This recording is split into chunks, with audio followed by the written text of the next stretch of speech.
ये एक ऐसा क्षेत्र है जिसमें कोई टेक्नोलॉजी की जरूरत नहीं, ये एक ऐसा क्षेत्र है जिसमें कोई हाईटेक लाने की जरूरत नहीं, ये एक ऐसा क्षेत्र है जिसमें लाकर हिंदुस्तान में कोई असेट्स बनाने की जरूरत नहीं। ये अकेला एक और एक ऐसा क्षेत्र है जो बहुत कम पूंजी निवेश से काम शुरू करा सकता है, और इसी क्षेत्र में व्यापार बहुत भयंकर हो सकता है और मुनाफे बहुत भयंकर हो सकते हैं।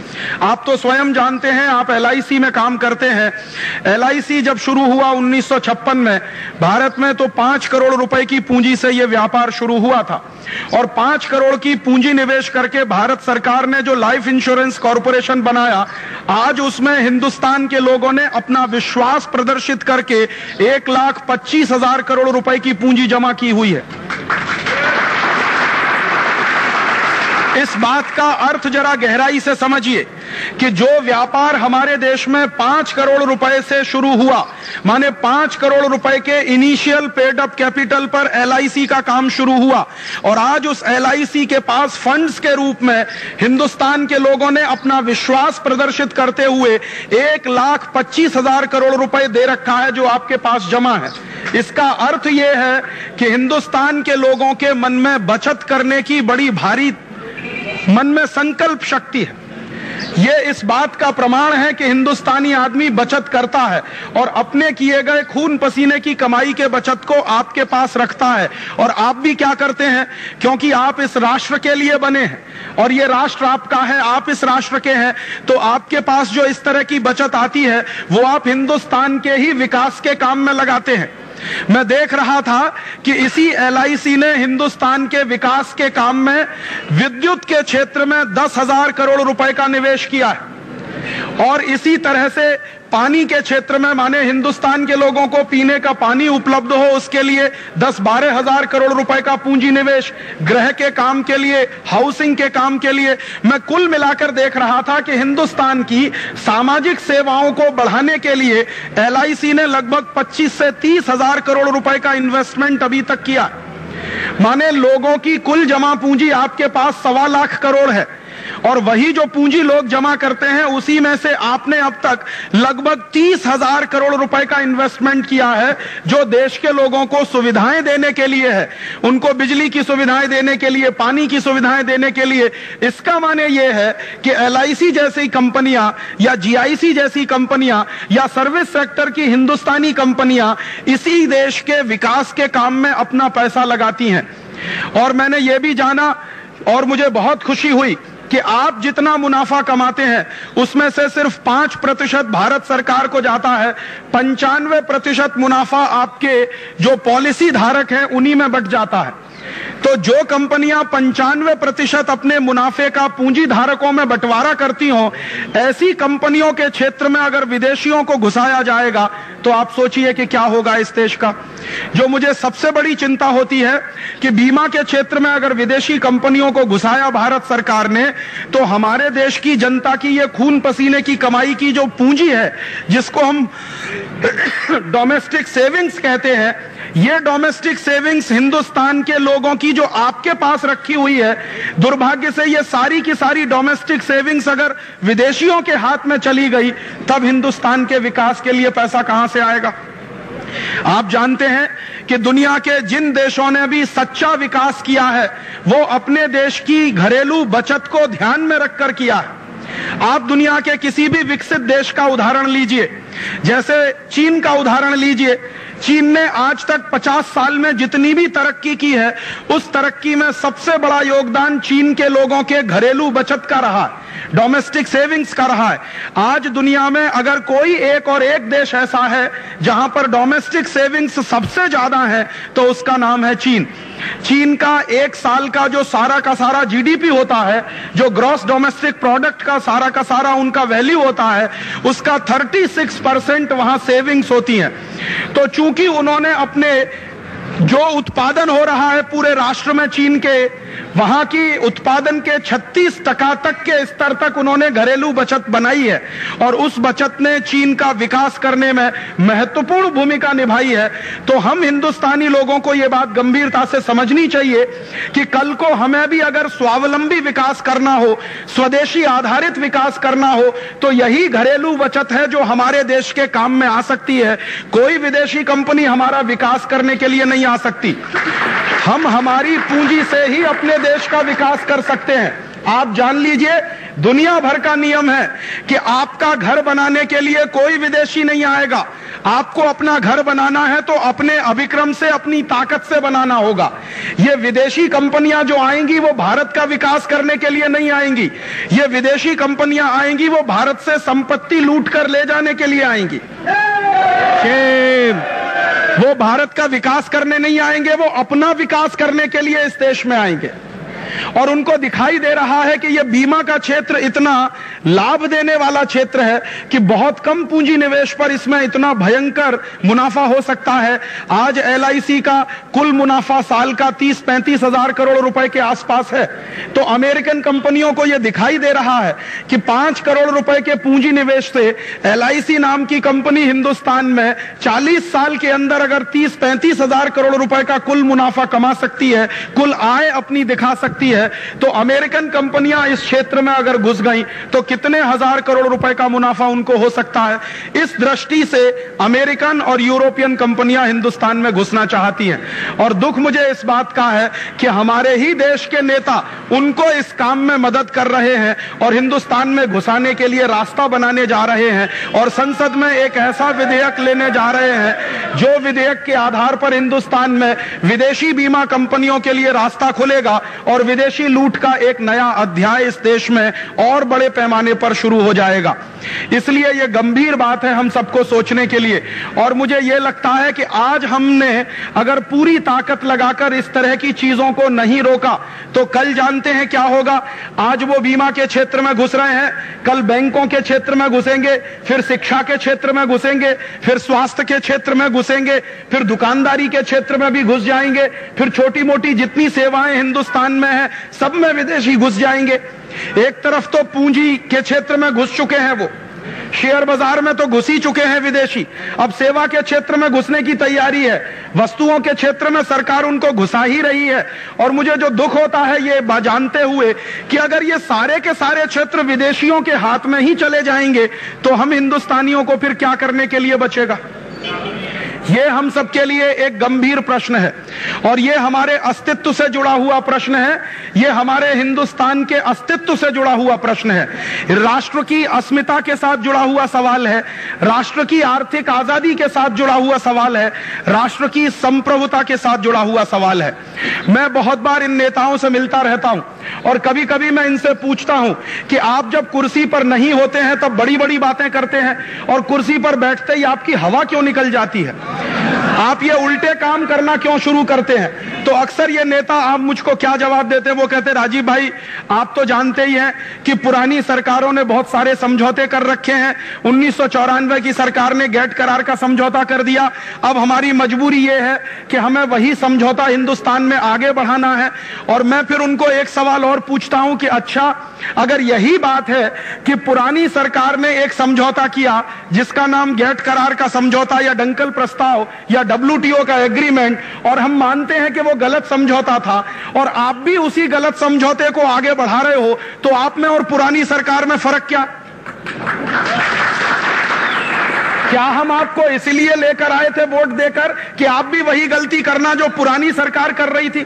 पुरानी सरकार ने अगर हिंदुस्तान को खड्डे में फेंका तो आप उसको खड्डे से निकाल के खाई में फेंकना चाहते हो। हम एक सरकार लाते हैं, वो गलतियां करती है, उसको हटाते हैं, दूसरी सरकार लाते हैं, अब दूसरी सरकार भी वही गलती करे जो पुरानी सरकार करती है, तो ये सरकार बदलने का नाटक क्यों करते हो? तुम सब मिलकर एक ही खानदान क्यों नहीं बना लेते? हिंदुस्तान के लोगों को क्यों बेवकूफ बनाते हो कि हम अलग खानदान के हैं, हम अलग खानदान के हैं, हमारा चुनाव चिन्ह हाथ का पंजा, हमारा चुनाव चिन्ह कमल का फूल, ये सब एक कर दो। जब पुरानी सरकार की नीतियों को ही तुम्हें चलाना है और नई सरकार कोई नई नीति बनाना ही नहीं चाहती, तो हम तो मानते हैं कि जनता के लिए तो ये सब खानदान एक ही है। इसमें कोई फर्क नहीं है। और अगर आपकी नीतियों में फर्क नहीं है तो जब आप वोट मांगने जाते हो तो क्यों बोलते हो फलानी पार्टी बेकार है, मेरी पार्टी बहुत अच्छी है? कहो कि हम सब पार्टी वाले एक ही थाली के चट्टे बट्टे हैं, जो वो करते हैं वो हम करने वाले हैं। अब आपकी हिम्मत हो तो वोट दीजिए, वरना मत दीजिए। और अगर इस ईमानदारी से वोट मांगोगे तो मैं गारंटी से कह सकता हूं कि अभी तक तो हिंदुस्तान की 50% जनता ही वोट देने जाती है, फिर शायद 5% जनता भी वोट देने नहीं जाएगी। लेकिन ये ऐसा नहीं करते। ये जब चुनाव लड़ते हैं तो बड़े बड़े वायदे करते हैं आपसे और बड़े बड़े सपने दिखाते हैं आपको और ऐसे ऐसे मुद्दे उठाते हैं जिनका मुझसे और आपसे कुछ लेना देना नहीं। पिछला चुनाव हुआ, उसमें मुद्दा उठाया स्थिरता का। पिछला चुनाव हुआ, उसमें मुद्दा उठाया गुड गवर्नेंस का। मेरे लिए गुड गवर्नेंस का मतलब क्या? मेरे लिए गुड गवर्नेंस का मतलब यह है कि पुरानी सरकार की हुई गलतियों को नई सरकार नहीं करेगी, वही मेरे लिए गुड गवर्नेंस है। अगर पुरानी सरकार ने विदेशी कंपनियों को बुलाकर हिंदुस्तान के बाजार को खोला, हिंदुस्तान के 3 लाख उद्योग उसमें बंद हो गए, 8 करोड़ मजदूर बेकार हो गए, तो गुड गवर्नेंस का मतलब क्या होगा कि नई सरकार आएगी, वो 3 लाख बंद पड़े हुए उद्योगों को नया खुलवाएगी और 8 करोड़ जो बेकार हुए हैं उनको नया काम दिलवाएगी। तब तो मैं समझता हूं कि गुड गवर्नेंस हुई। अब नई सरकार आकर बोलती है कि पुरानी सरकार ने तो 3 लाख उद्योग बंद कराए थे, हम 6 लाख और कराएंगे। तो यह गुड गवर्नेंस हुआ कि बैड गवर्नेंस हुआ? और मुझे तो यही समझ में नहीं आता कि वो 13 महीने सरकार चली और गिर गई तो दुनिया भर में स्थिरता का नारा लगा दिया। अब तुम्हारे पास स्थिर मेजॉरिटी आ गई तो तुम 13 महीने की सरकार ने जितनी विदेशी कंपनियों को बुलाया उससे और ज्यादा आप बुलाना चाहते हो। तो स्थिरता किसके लिए? जनता के लिए कि तुम्हारी कुर्सी के लिए? तो स्थिरता का नारा या गुड गवर्नेंस का नारा जनता के लिए नहीं है। स्थिरता का नारा और गुड गवर्नेंस का नारा उनकी अपनी जो कुरीतियां हैं, जो उन्होंने गलत नीतियां बना रखी हैं, उन्हीं को लगातार आगे बढ़ाने के लिए है। इसका अर्थ बिल्कुल साफ है। इसका अर्थ यह साफ है कि अब हिंदुस्तान की 2 राजनीतिक पार्टियों से तो आप कोई उम्मीद नहीं कर सकते कि वो इस राष्ट्र के हित में कुछ करेंगे। उन्होंने तो गठजोड़ कर लिया है और गठजोड़ ऐसे विचित्र तरीके से किया है कि अभी थोड़े दिन पहले फिक्की का एक सम्मेलन हुआ था दिल्ली में। उस सम्मेलन में हमारे माननीय प्रधानमंत्री गए और भाषण देकर आए कि मैं उदारीकरण की गति को और तेज करने वाला हूं। दूसरे दिन मैंने देखा कि श्रीमती सोनिया गांधी भी पहुंच गई वहां भाषण देने और उन्होंने कहा कि भारत सरकार जब उदारीकरण की गति को तेज करेगी तो हम पूरा समर्थन सरकार को देने वाले हैं। तो इसका माने अंदर खाने में दोनों की दोस्ती है, बाहर खाने में झगड़ा है। आपको दिखाने के लिए झगड़ा है, मुझको दिखाने के लिए झगड़ा है। अंदर ही अंदर कोई झगड़ा नहीं है, समझौता कर रखा है कि तुमने जितना देश बेचा उससे ज्यादा हम बेचेंगे, तुमने जितनी चैंपियनशिप मारी है उससे ज्यादा हम मारेंगे, तुमने हमको समर्थन दिया था हम तुमको समर्थन देंगे। इस तरह के गठजोड़ की राजनीति अब शुरू हुई है। और मुश्किल यह है कि जब इस तरह की राजनीति देश में चलती है और इस तरह के विधेयक लाने जब शुरू हो जाते हैं संसद में, तो आप जानते हैं कि एक नया तरीका और आया है। कहते हैं इस देश में प्रजातंत्र चलता है, लेकिन आप जानते हैं कि डिक्टेटरशिप भयंकर पैमाने पर चल रही है इस देश में। कैसी डिक्टेटरशिप चल रही है? मैं व्यक्तिगत रूप से जानता हूं कि कांग्रेस पार्टी में ऐसे कई एमपी हैं जो बीमा क्षेत्र के निजीकरण के पूरी तरह से विरोधी हैं। भारतीय जनता पार्टी में ऐसे कुछ एमपी हैं जो बीमा क्षेत्र के विदेशीकरण और निजीकरण के पूरी ताकत के साथ विरोधी हैं। और आप भी जानते हैं, मैं भी जानता हूं। लेकिन क्या होगा मैं आपको आज बताता हूं कि जो लोग विरोधी हैं बीमा क्षेत्र में विदेशी कंपनियों को बुलाने के, उनको व्हिप जारी किया जाएगा। एक तरफ बिल लाया जाएगा, दूसरी तरफ पार्टियों की तरफ से व्हिप जारी किया जाएगा और व्हिप जारी करके सांसदों को यह बताया जाएगा कि जो सरकार चाहती है वैसा वोट डालो। अगर तुमने सरकार के कहने पर वोट नहीं डाला तुमको पार्टी से निकाल दिया जाएगा। और आजकल के एमपीज इतने कमजोर हो गए हैं कि उनको पार्टी छोड़ना मंजूर नहीं है, भले ही देश खड्डे में चला जाए। वो बातचीत में कई बार मुझे कहते हैं, मैं कई एमपी से मिल चुका हूं, 250 से ज्यादा एमपी से मैं पिछले 3 वर्षों में मिला हूं और मैंने हर एक से यह पूछा कि आप क्या मानते हैं विदेशी कंपनियों को ज्यादा आना चाहिए, बीमा के क्षेत्र में आना चाहिए, बैंकिंग में आना चाहिए? वो कहते हैं नहीं आना चाहिए। तो मैंने जब उनसे पूछा कि अच्छा ईमानदारी से ये बताना, ये बिल आएगा तब तुम क्या करने वाले हो? तो उन्होंने कहा राजीव भाई हम तो कुछ नहीं कर सकते, विप आएगा और जो विप कहेगा वही हमें तो करना पड़ेगा। तो मैंने कहा आप फिर ईमानदारी से ये बताओ कि जब आप वोट मांगने आते हो मेरे पास तो आप बोलते हो कि हम आपके प्रतिनिधि बनेंगे इसलिए आप हमको वोट दीजिए, तो आप मेरे प्रतिनिधि बनकर वोट लेकर संसद में जाकर बैठते हो और काम पार्टी का करते हो, प्रतिनिधि मेरे बने हुए हो, काम पार्टी का करते हो, तो तुमसे जैसा बेवकूफी वाला आदमी कौन है?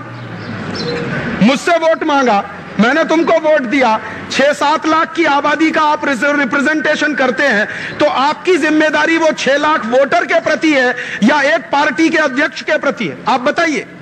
और अगर आप ईमानदारी से ये कहते हैं कि हमारी प्रतिबद्धता पार्टी के प्रति है, तो फिर आप ये क्यों कहते हैं कि हम आपके प्रतिनिधि हैं? आप मेरे प्रतिनिधि कहां हैं? आप तो पार्टी के प्रतिनिधि हैं।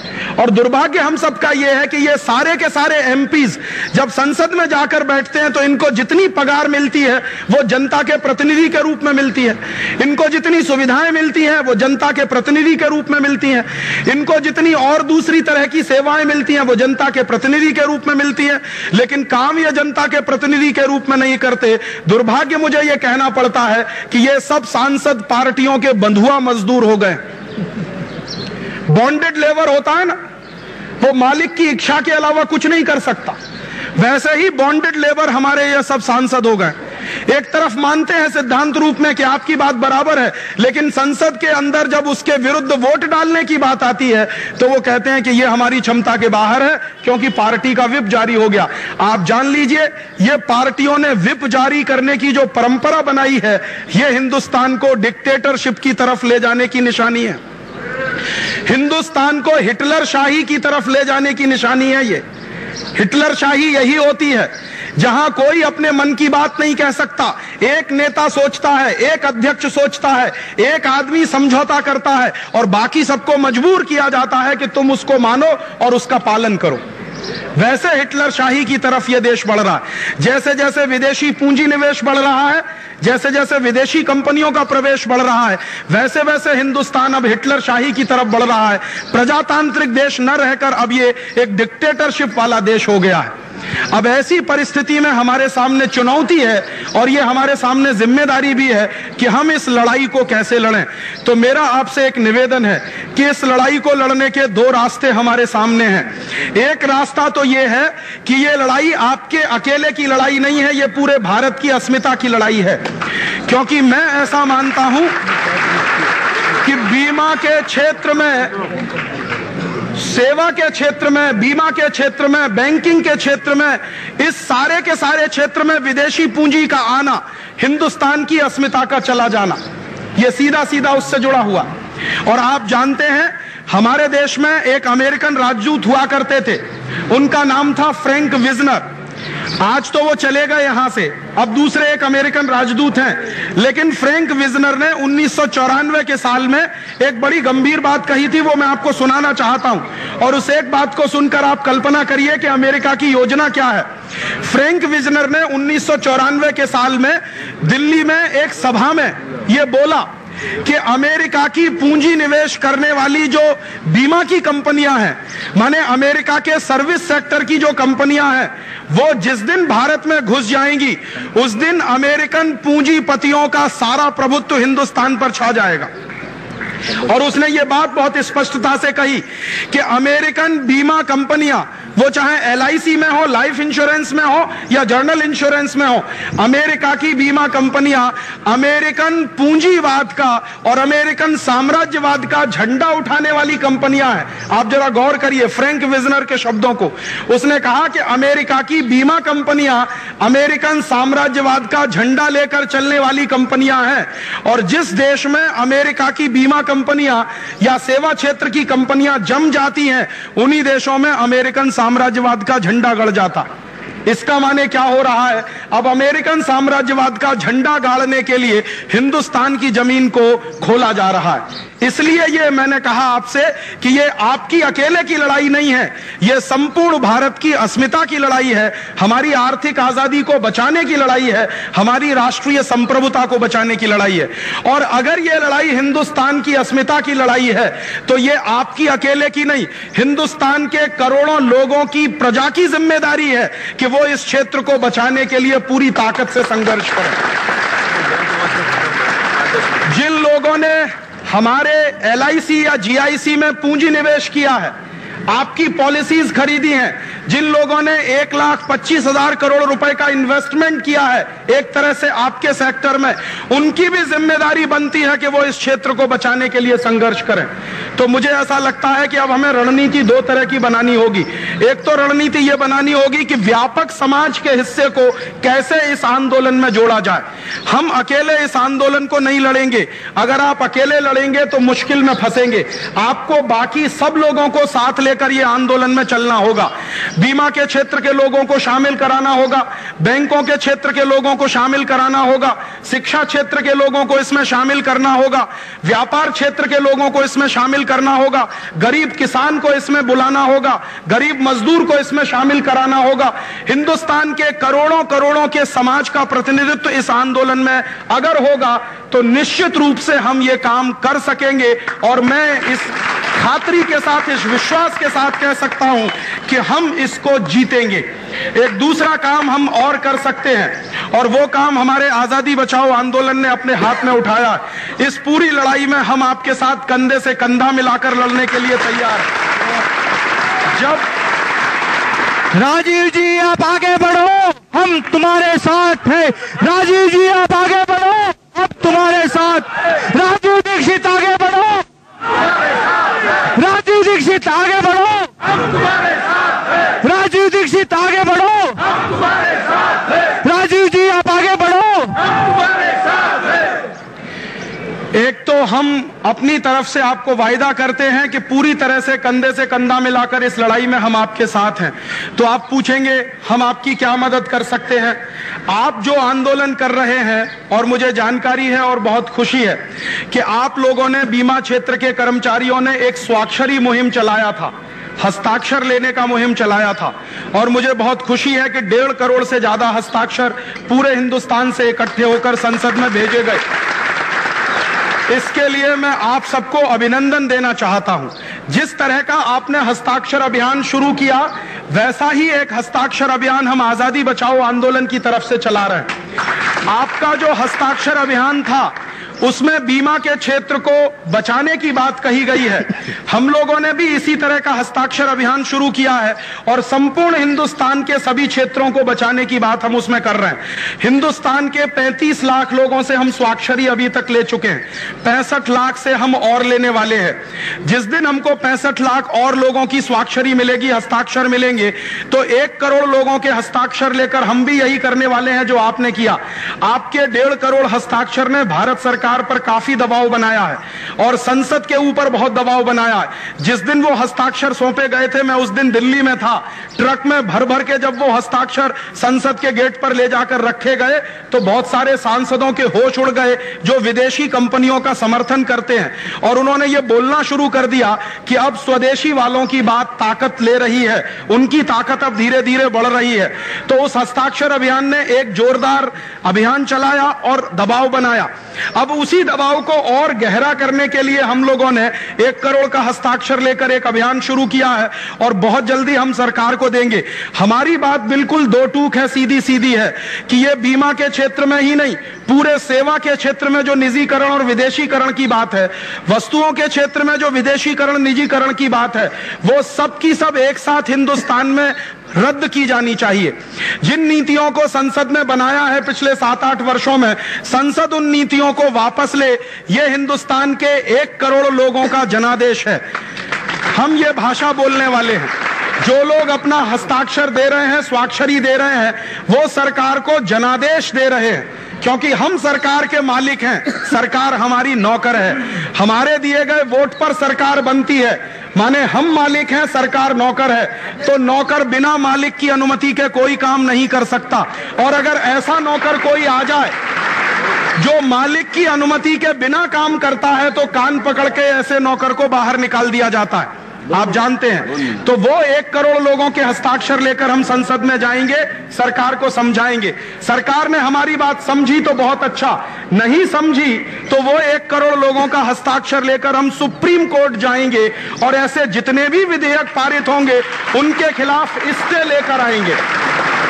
आप जानते हैं कि भारत सरकार कोई संविधान विरोधी समझौता नहीं कर सकती, भारत सरकार संविधान विरोधी कानून भी नहीं बना सकती।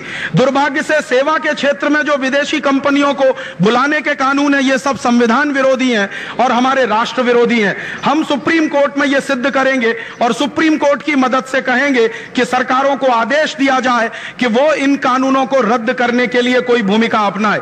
अगर सुप्रीम कोर्ट को हमारी बात समझ में आती है बहुत अच्छा, लेकिन अगर सुप्रीम कोर्ट को भी हमारी बात समझ में नहीं आती तो एक आखिरी हथियार हमारे पास बचेगा और वो होगा संपूर्ण बगावत का और पूरी की पूरी क्रांति का। तब शायद इस देश में व्यवस्था परिवर्तन की बात करनी पड़ेगी। और उसके लिए रास्ते क्या होंगे? एक तरफ तो हिंदुस्तान के लोगों में जनमत बनाना होगा, गांव-गांव जाना होगा, लोगों को समझाना होगा कि ये बीमा के क्षेत्र में विदेशियों के आने से क्या नुकसान होगा, बैंकों में विदेशियों के आने से क्या नुकसान होगा, पूंजी के क्षेत्र में विदेशियों के आने से क्या नुकसान होगा। करोड़ों लोगों को ये बात जब समझ में आएगी तो वो आपके साथ इस लड़ाई में जुड़ते जाएंगे और वो काम पिछले 8 वर्षों से हम बहुत खूबसूरती के साथ कर रहे हैं। आजादी बचाओ आंदोलन और हमारे साथ ऐसे 70 संगठन है देश में, वो गांव-गांव जा रहे हैं, लोगों को इस बात के लिए तैयार कर रहे हैं। और जिस दिन करोड़ों की संख्या में लोगों को यह बात समझ में आएगी तो कोई समझौता दुनिया का टिकेगा नहीं, कोई WTO हिंदुस्तान में रहेगा नहीं, कोई IMF और वर्ल्ड बैंक की नीतियां इस देश में चलेंगी नहीं। क्योंकि मैं ऐसा मानता हूं कि दुनिया का कोई भी समझौता हो हमेशा इर्रिवर्सिबल नहीं होता, कोई भी समझौता हो वो रिवर्सिबल होता है। कई बार समझौते होते हैं दुनिया में और वो रद्द किए जाते हैं। ऐसा कुछ भी नहीं है कि 94 के साल में जो गेट करार का समझौता हो गया है वो इतना ताकतवर है कि रद्द ही ना हो सके। मैं आपको अभी बोलकर जा रहा हूं कि बहुत ज्यादा दिन नहीं, अगले 2-3 साल के अंदर ये WTO ही खलास होने जा रहा है और ये WTO के सारे समझौते रद्द होने जा रहे हैं, क्योंकि दुनिया भर के देशों में यह हंगामा शुरू हो गया है। सिएटल की मीटिंग कल से शुरू हो रही है और उस सिएटल की मीटिंग में दुनिया भर के 50,000 से ज्यादा लोग पहुंचे हैं WTO का विरोध करने के लिए, विदेशी कंपनियों का विरोध करने के लिए। एक बाजू में सरकारी प्रतिनिधि पहुंच रहे हैं, दूसरे बाजू में हजारों लोग दुनिया भर के पहुंच रहे हैं। उसमें आजादी बचाओ आंदोलन के प्रतिनिधि भी जा रहे हैं कल सिएटल, या आज रात को रवाना हो रहे हैं वो दिल्ली से। तो ये दुनिया भर के लोगों में अब ये चर्चा शुरू हो गई है। मजदूर, किसान, गरीब आदमी जो भुखमरी का शिकार है, जिसको 2 जून खाने को रोटी नहीं मिलती है, साधारण किस्म का व्यक्ति है, वो जान गया है कि इन विदेशी कंपनियों से उनका कोई भला नहीं हो सकता। अगर उसका भला होगा तो अपने देश के लोगों के द्वारा होगा, अपनी पूंजी के द्वारा होगा, अपनी अभिक्रम के द्वारा होगा, अपनी संस्कृति और सभ्यता के द्वारा होगा। तो एक बाजू में सरकारी लड़ाई लड़नी है सरकार के स्तर पर, दूसरे बाजू में जनता को मोबिलाइज करना है और तीसरे बाजू में दुनिया भर के लोगों को मोबिलाइज करना है जो WTO के खिलाफ है, जो वर्ल्ड बैंक के खिलाफ है, जो IMF के खिलाफ है। 3 स्तर की लड़ाई ये लड़नी है और इस लड़ाई में हम सब एक साथ मिलकर अगर लगेंगे, कंधे से कंधा मिलाकर, तो जरूर ये लड़ाई में हम जीतेंगे और कामयाब होंगे। मैं आपसे एक आखिरी निवेदन करना चाहता हूं कि जब कोई लड़ाई लड़ते हैं तो संकल्प करते हैं। बिना संकल्प के दुनिया में कोई लड़ाई जीती नहीं जाती। अधूरे संकल्पों से लड़ी गई कोई भी लड़ाई दुनिया में कभी सफल नहीं हुई है। लेकिन छोटे छोटे संकल्पों से जब लोगों ने काम शुरू किए हैं तो बड़े बड़े काम उसमें हो गए हैं। हिंदुस्तान में दुनिया भर के इतिहास का अगर आप अध्ययन करें और आप पाएंगे कि जिन जिन देशों में क्रांतियां हुई हैं वो संकल्प लेने वाले लोगों के कमिटमेंट के कारण हुई है। अगर हम भी ऐसा कोई संकल्प करेंगे अपने राष्ट्र के लिए, अपने सभ्यता के लिए, अपने समाज के लिए, अपने लोगों के लिए, तो जरूर हम उस संकल्प को धारण करके उस लड़ाई को जीत सकते हैं। तो मैं आपसे एक निवेदन करने आया कि यह लड़ाई अमेरिकन पूंजीवाद के खिलाफ है, ये लड़ाई अमेरिकन साम्राज्यवाद के खिलाफ है, ये लड़ाई यूरोपियन पूंजीवाद और यूरोपियन साम्राज्यवाद के खिलाफ है, ये लड़ाई विदेशी कंपनियों के साम्राज्यवाद के खिलाफ है। तो इस लड़ाई में अगर हम सब लोग ईमानदारी से शामिल होते हैं तो मेरा निवेदन है कि आप लोग कोई भी अपने व्यक्तिगत जीवन में ऐसा काम ना करें जिससे अमेरिकन पूंजीवाद मजबूत हो, अमेरिकन साम्राज्यवाद मजबूत हो, यूरोपियन पूंजीवाद मजबूत हो, यूरोपियन साम्राज्यवाद मजबूत हो। तो आप पूछेंगे राजीव भाई उसके लिए क्या करें? जो अमेरिकन कंपनियां भारत में घुसना चाहती हैं या घुस चुकी हैं और हिंदुस्तान की लूट कर रही हैं, उन सब अमेरिकन और यूरोपियन कंपनियों का पूरी ताकत से बहिष्कार करना होगा। हमें गांव-गांव के लोगों को उसके बहिष्कार के लिए तैयार कराना होगा। तो आप पूछेंगे वो क्या करें? मेरा आपसे निवेदन है कि ये लड़ाई आज से अगर शुरू मानते हैं आप, तो आज से अमेरिकन कंपनियों का सामान खरीदना बंद करिए, यूरोपियन कंपनियों का सामान खरीदना बंद करिए और आप ऐसा संकल्प करिए कि अपने जीवन में कभी भी पेप्सी कोला पिएंगे नहीं, कोका कोला पिएंगे नहीं, थम्स अप पिएंगे नहीं, लिम्का, सिट्रा, मिरिंडा, मैंगो फ्रूटी पिएंगे नहीं, कॉलगेट जैसी कंपनियों का सामान इस्तेमाल करेंगे नहीं, Hindustan Lever, Procter and Gamble जैसी कंपनियों का सामान खरीदेंगे नहीं। इन सारी विदेशी कंपनियों का अगर हम बहिष्कार करेंगे तो सारे देश में बहिष्कार का एक आंदोलन बनेगा। और जानते हैं वो किस दिन आपके काम आएगा? अगर आज आपने विदेशी और अमेरिकन वस्तुओं का बहिष्कार कराया और हिंदुस्तान की जनता इस बहिष्कार के आंदोलन में शामिल हुई, तो कल जब अमेरिकन बीमा कंपनियां भारत में आएंगी तो उन अमेरिकन बीमा कंपनियों का बहिष्कार कराने के लिए हमें पूरी ताकत के साथ जनता के पास जाने का अधिकार होगा। एक साथ ये बहिष्कार का आंदोलन पूरे देश में चलेगा तो जरूर हम इसमें सफल होंगे। ये लड़ाई का आखिरी हिस्सा होगा। मैं आपसे यही निवेदन करने आया था और निवेदन के साथ साथ एक विनम्रता के साथ अनुमान आग्रह करने आया कि आपने ये लड़ाई अगर शुरू की है तो इसको जारी रखिए, किसी भी कदम पर इस लड़ाई को कमजोर मत होने दीजिए। जितना बन सके आप अपनी ताकत और क्षमता से इसको लड़िए। दूसरे लोगों की ताकत और क्षमता आपके साथ इस लड़ाई में शामिल हो, उसके लिए मैं पूरी कोशिश करूंगा। और हमारे आंदोलन की तरफ से आप या आपके आंदोलन की तरफ से हम सब एक ही परिवार के लोग हैं, हम सब एक ही समाज के लोग हैं, एक ही तरह से इस राष्ट्र को बचाने की कोशिश में लगे हुए लोग हैं। तो हम सब एक परिवार के लोग मिलकर एक साथ आगे बढ़ेंगे तो जरूर कदम हमारे सफलता की तरफ बढ़ेंगे। हम लड़ेंगे और इस लड़ाई को जीतेंगे। इस संकल्प के साथ आपका बहुत आभार, बहुत धन्यवाद।